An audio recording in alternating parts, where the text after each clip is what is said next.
আসসালামু আলাইকুম ওয়ারাহমাতুল্লাহি ওয়াবারাকাতুহু। একটু থামুন, ভিডিওটা স্কিপ করবেন না, কারণ আজকের এই কথাগুলো হয়তো ঠিক আপনার হৃদয়ের গভীর ক্ষতটার সাথেই জড়িত। আপনি কি এমন কাউকে ভালোবেসেছিলেন যে মানুষটা একদিন আপনার দোয়ার অংশ ছিল, আপনার কান্নার সঙ্গী ছিল, কিন্তু আজ সে আপনাকে ভুলে গেছে? আপনি কি রাতের অন্ধকারে আল্লাহর কাছে কেঁদে বলেছেন, হে আল্লাহ, যদি সে আমার জন্য ভালো হয় তবে তাকে আবার ফিরিয়ে দাও? প্রিয় ভাই ও বোন, মনে রাখবেন, আল্লাহ এমন রব যিনি হারিয়ে যাওয়া হৃদয়কেও আবার মিলিয়ে দিতে পারেন। কুরআনে আল্লাহ বলেন, তিনি যাকে ইচ্ছা কাছে আনেন আর যাকে ইচ্ছা দূরে সরিয়ে দেন। আপনি যাকে ভুলে যাননি কিন্তু সে আপনাকে ভুলে গেছে, হয়তো এটা শেষ নয়, হয়তো আল্লাহ এখনও লিখে রেখেছেন ফিরে আসার 7টি পথ। আজকের এই ভিডিওতে আমরা জানব কিভাবে আল্লাহ এমন মানুষকে আবার ফিরিয়ে আনেন, কোন কোন আলামত দেখা যায়, কুরআন ও হাদিস কি বলে এই বিষয়ে, আর কেন আপনার ধৈর্যটাই হতে পারে সবচেয়ে বড় ইবাদত। আপনি দেখছেন আল্লাহর ডাক, যে চ্যানেল আপনাকে আল্লাহর দিকে ফিরিয়ে আনে, ভেঙে যাওয়া মনকে আবার শক্ত করে। ভিডিও শুরু করার আগে একটি অনুরোধ, আজকের ভিডিওর লাইক টার্গেট 2000। আপনি যদি মনে করেন আপনার জীবনে আল্লাহ এখনও কিছু সুন্দর লিখে রেখেছেন, তাহলে এখনই একটা করে লাইক দিন। আপনার এই লাইকটাই কারো দোয়ার কবুল হওয়ার কারণ হয়ে যাবে। চলুন শুরু করি 7টি সেই উপায় যেভাবে আল্লাহ ভুলে যাওয়া মানুষকে আবার ফিরিয়ে আনেন। নাম্বার 1, আল্লাহর হৃদয়ে আবার স্মরণ জাগিয়ে দেন। যে মানুষটা আপনাকে ভুলে গেছে বলে মনে হয়, অনেক সময় সে আসলে আপনাকে ভুলে যায় না।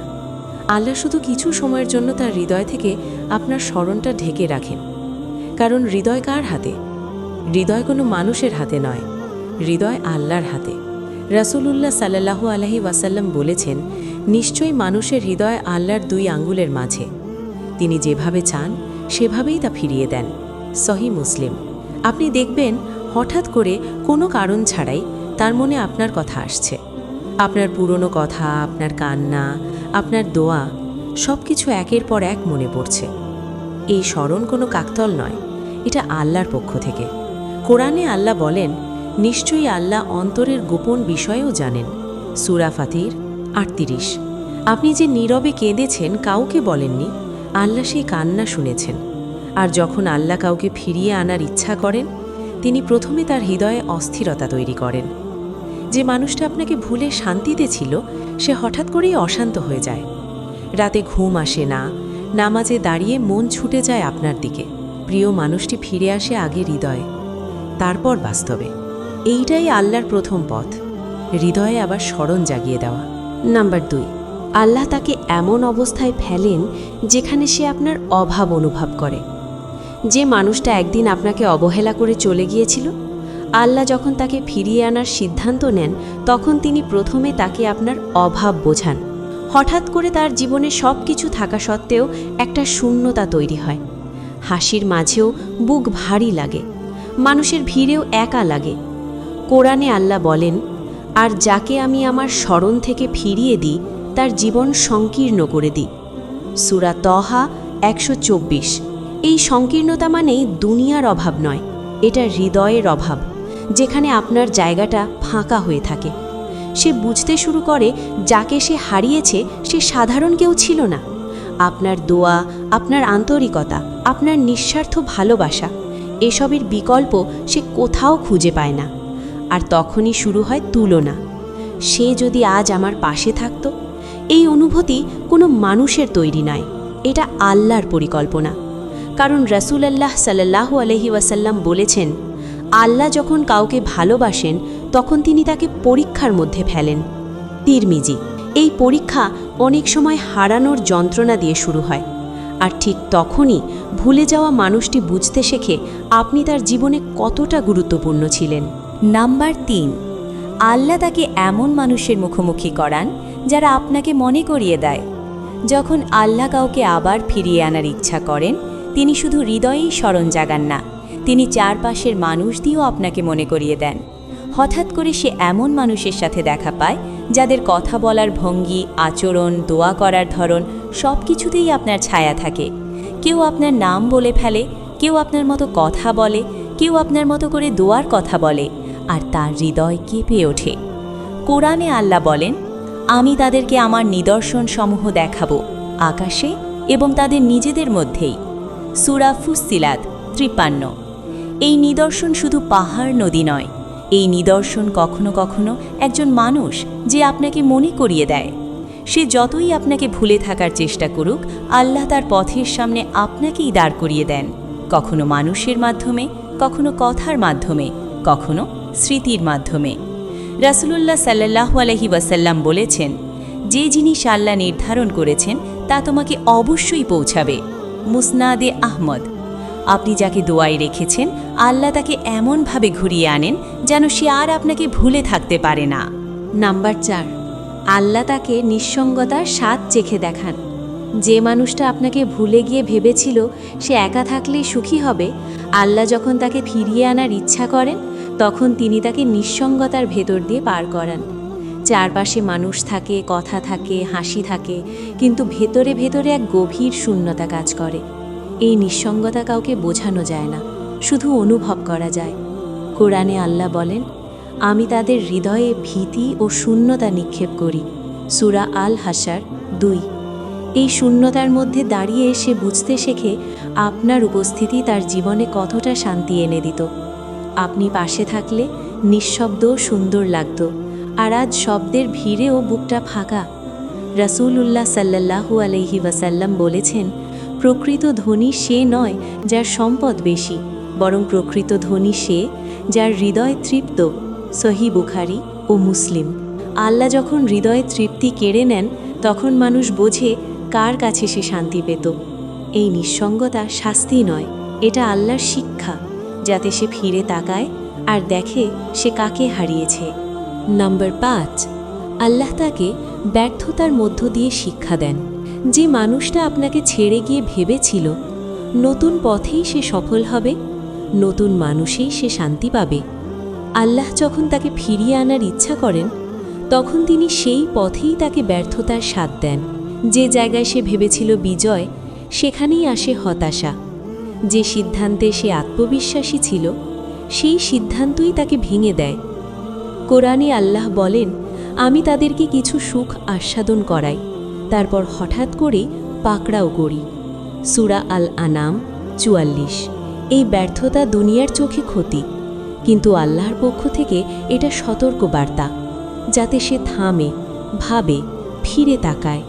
রাসূলুল্লাহ সাল্লাল্লাহু আলাইহি ওয়াসাল্লাম বলেছেন, যাকে আল্লাহ কল্যাণ দিতে চান তাকে তিনি পরীক্ষায় ফেলেন। সহিহ বুখারী। এই পরীক্ষার মাঝে দাঁড়িয়ে সে বুঝতে শেখে আপনি তার জীবনে বাধা ছিলেন না, আপনি ছিলেন রহমত। আপনার দোয়া, আপনার ধৈর্য, আপনার নিঃস্বার্থতা, এসবের বরকত সে তখন হারিয়ে ফেলেছে। আর তখনই তার হৃদয়ে জন্ম নেয় অনুতাপ। আমি যদি তখন তাকে না হারাতাম।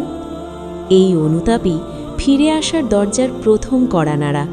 এইটাই আল্লাহর পঞ্চম পথ, ব্যর্থতার মাধ্যমে সত্য চিনিয়ে দেওয়া। নম্বর 6, আল্লাহ তার অন্তরে অনুশোচনা জাগিয়ে দেন। যখন আল্লাহ কাউকে ফিরিয়ে আনার সিদ্ধান্ত নেন, তিনি শুধু পরিস্থিতি বদলান না, তিনি মানুষের অন্তরটাই উল্টে দেন।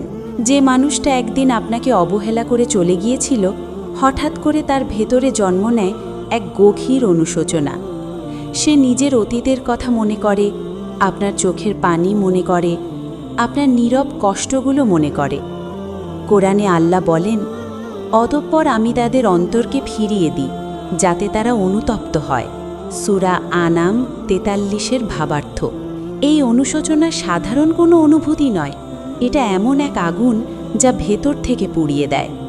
সে বুঝতে পারে ভুলটা আপনার ছিল না, ভুলটা ছিল তার নিজের।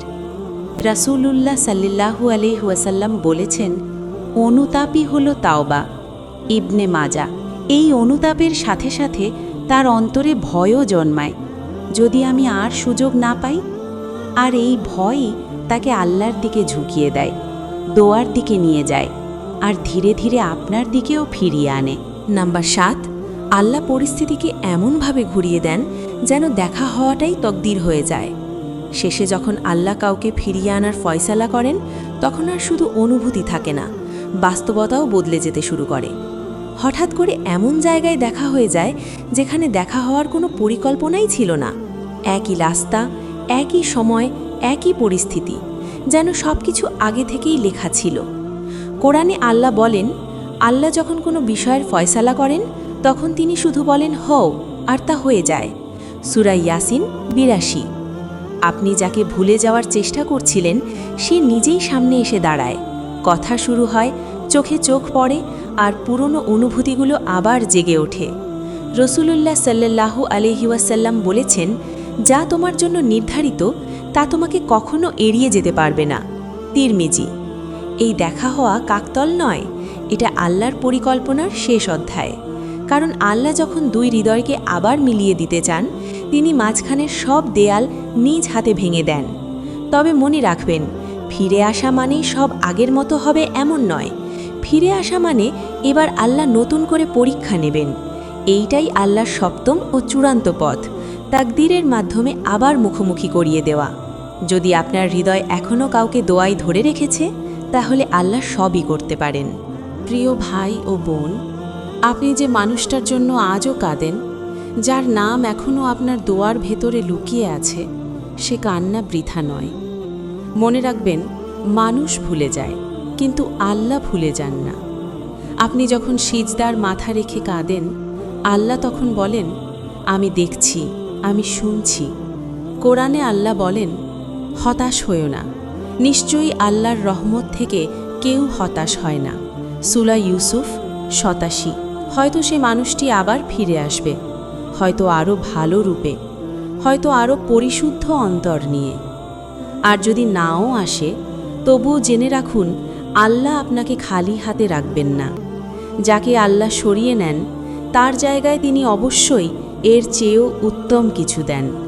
আজ শুধু একটি কাজ করুন, নিজেকে আল্লাহর হাতে ছেড়ে দিন আর বলুন, হে আল্লাহ, যদি সে আমার জন্য কল্যাণকর হয় তাকে ফিরিয়ে দাও, আর যদি না হয় তাহলে আমাকে এমন কিছুর সাথে মিলিয়ে দাও যার মাধ্যমে আমি তোমাকে ভুলে না যাই।